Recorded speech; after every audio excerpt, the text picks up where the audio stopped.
Everybody say hello to Miss Amara here. I'm going to tell you a little bit about her story today and how she ended up in a place where she needed a new start in a safe and permanent home. So I'm Erin. I'm the program director here at Ruby's Home for Good, and we provide a safe and permanent home for horses in need. And then we really focus on what what does it take for a horse to thrive? What do they need in their lifestyle? What do they need in their herd and their social interactions? And what do they need from the people in their life? So Miss Amara here was brought to our attention about a year and a half ago as a horse who was needing a new home.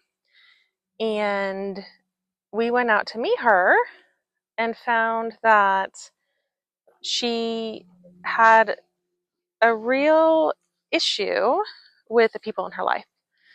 And what I mean by that is the owner, the person responsible for her care and well being, could not get anywhere near her.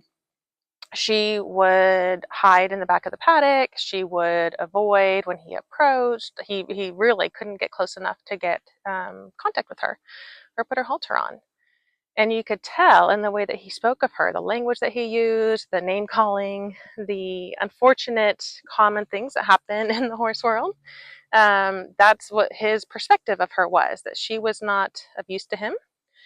And so they had a real lack of relationship, lack of safety between them.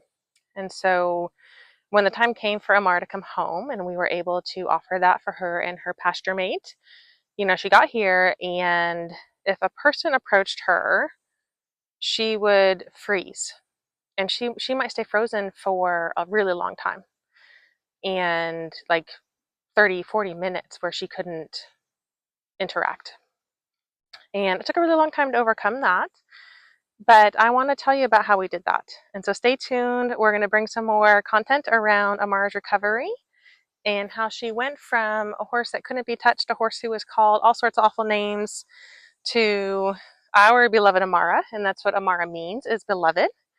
And what it looks like for her now, where she gets to interact with people in a way that is good for both of them in her regular life.